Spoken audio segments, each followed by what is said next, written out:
Señor esté con ustedes. Del Santo Evangelio según San Mateo. En aquel tiempo se reunieron los fariseos para ver la manera de hacer caer a Jesús con preguntas insidiosas en algo de que pudieran acusarlo. Le enviaron pues a algunos de sus secuaces, junto con algunos del partido de Herodes, para que le dijeran: Maestro, sabemos que eres sincero y enseñas con verdad el camino de Dios, y que nada te arredra, porque no buscas el favor de nadie. Dinos pues, ¿qué piensas? ¿Es lícito o no pagar el tributo al César? Conociendo Jesús la malicia de sus intenciones, les contestó: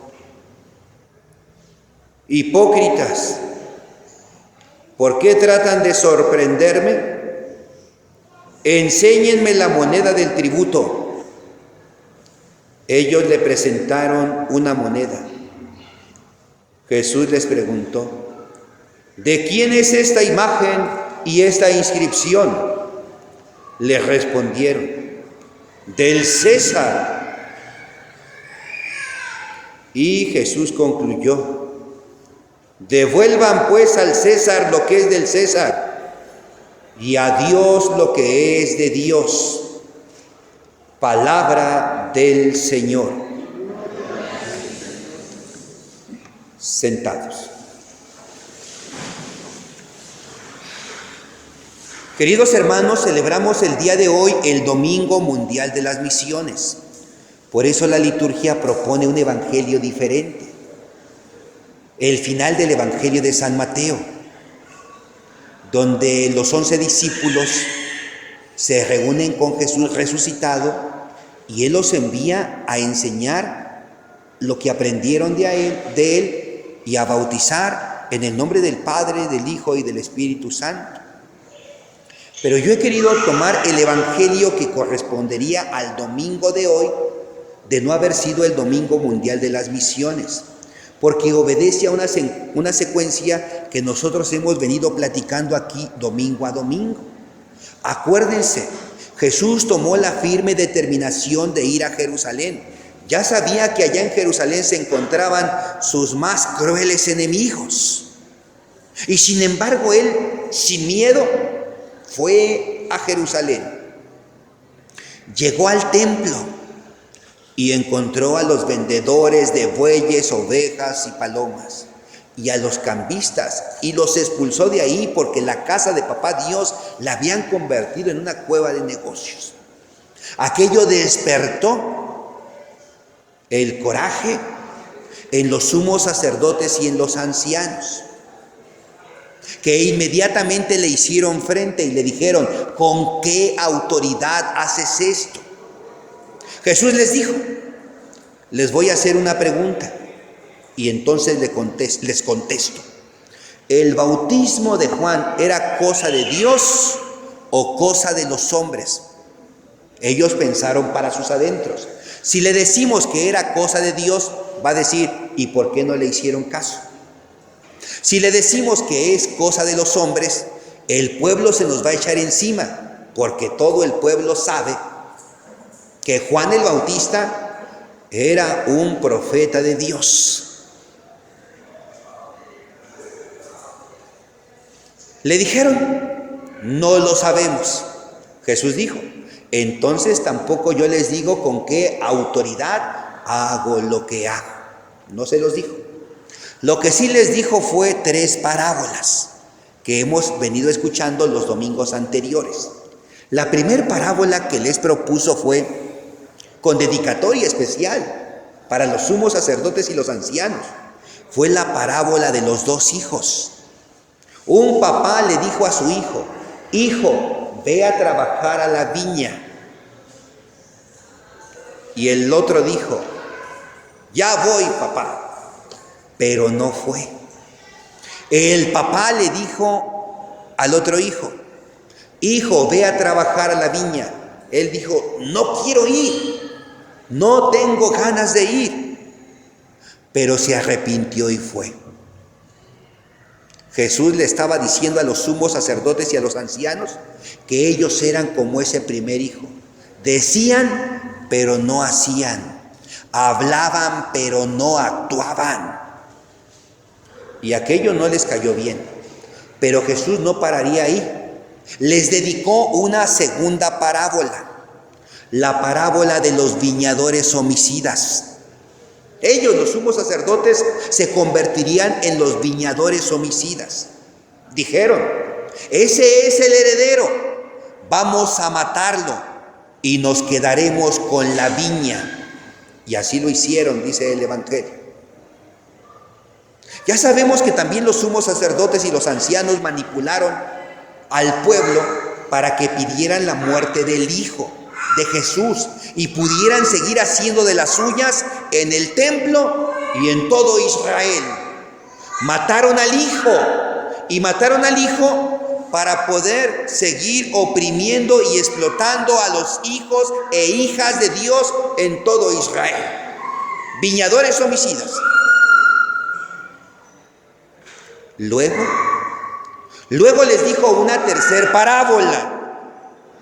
La parábola de los invitados al banquete de las bodas del hijo del rey.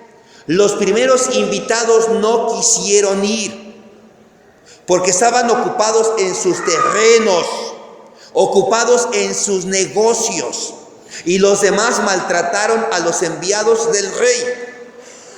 Esos primeros invitados que no aceptaron la nueva alianza, que no aceptaron entrar en el reino de Dios, construir el reino de Dios, eran los sumos sacerdotes y los ancianos. Por eso el rey envió a sus criados que fueran a los cruces de los caminos y ahí invitaran a todos a las bodas del hijo del rey. Es decir, el reino de Dios no era ya cosa exclusiva del pueblo judío, sino el reino de Dios era universal. El reino de Dios era para todos.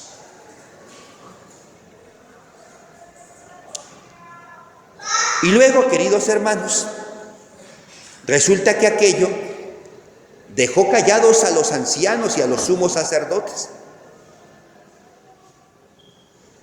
Y vino entonces el contraataque. Jesús les había dicho que eran los hijos que dicen pero no hacen, que eran los viñadores homicidas y que se les habría de quitar el reino para dárselo a otros. Y entonces, como les digo, vino el contraataque. Se reunieron los fariseos, mandaron a sus discípulos junto con otro grupo llamado los herodianos. Y qué curioso, queridos hermanos, porque los herodianos no se podían ver con los fariseos, se caían mal, o como diríamos entre nosotros, se caían gordos. Los fariseos decían que los herodianos eran unos ladrones, unos bandidos, unos rateros, unos pecadores, unos malditos.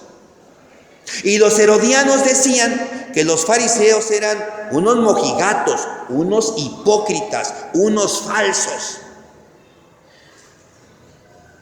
Se odiaban, hablaban mal los unos de los otros. Pero como ahora hay un enemigo común que es Jesús, son capaces de hacer una alianza.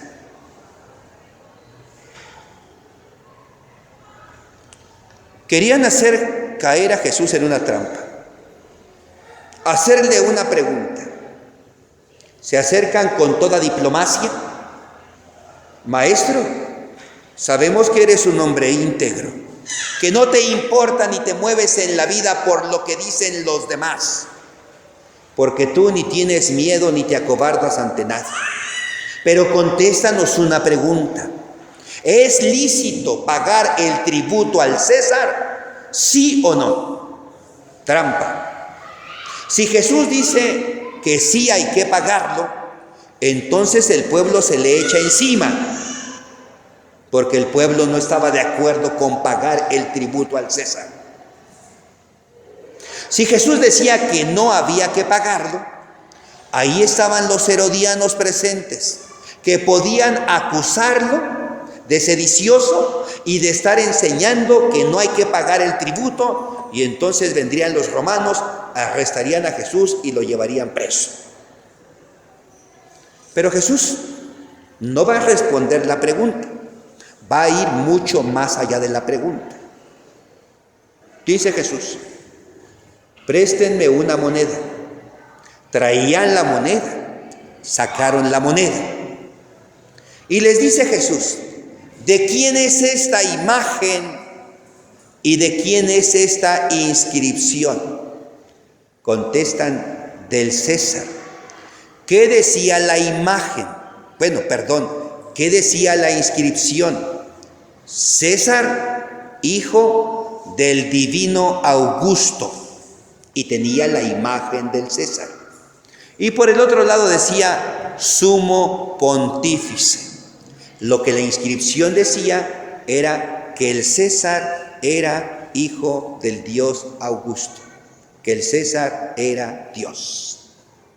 A final de cuentas, en resumidas cuentas, César Dios, el César es Dios. Cuando Jesús dice: den al César lo que es del César y a Dios lo que es de Dios, no está diciendo que le paguen al César lo que hay que pagarle y que a Dios le paguen de otra forma o de otra manera. No. En realidad Jesús dice: devuelvan al César lo que es del César y devuelvan a Dios lo que es de Dios. La pregunta es: ¿y qué es lo que hay que devolverle al César?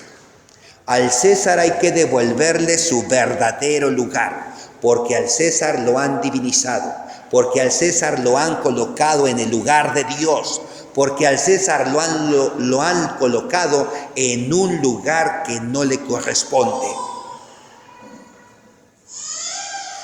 El problema no está en pagar o no pagar el impuesto. El problema está en cómo miran ellos al César, en qué creen ellos del César.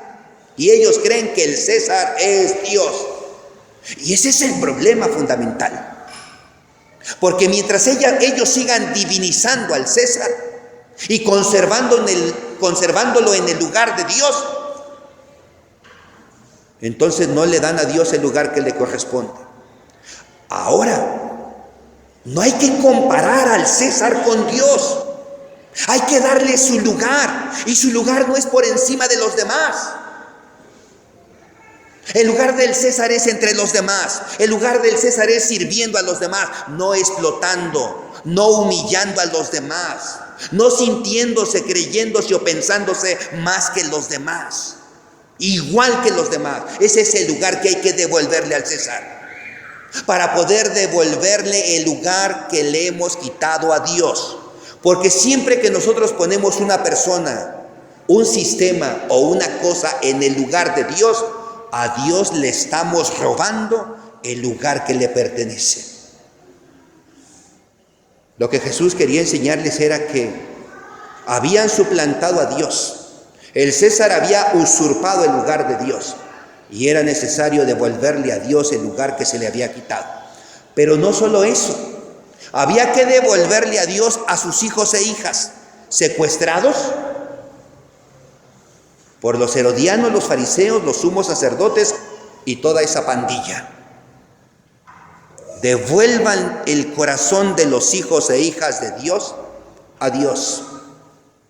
Devuelvan los hijos e hijas de Dios a Dios. Porque los fariseos, los herodianos, los sumos sacerdotes habían puesto a los hijos e hijas de Dios en las manos del César. Había que quitar de las manos del César a los hijos de Dios para ponerlos en las manos del Dios verdadero.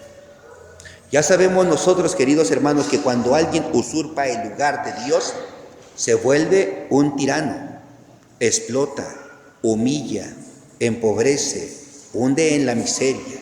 Cuando alguien se siente todopoderoso, entonces es capaz de hundir en las peores de las miserias a los demás que considera sus inferiores. Qué difícil sería explicar en este pequeño momento, queridos hermanos, cómo muchas veces nosotros a los sistemas o a las personas les colocamos en el lugar de Dios.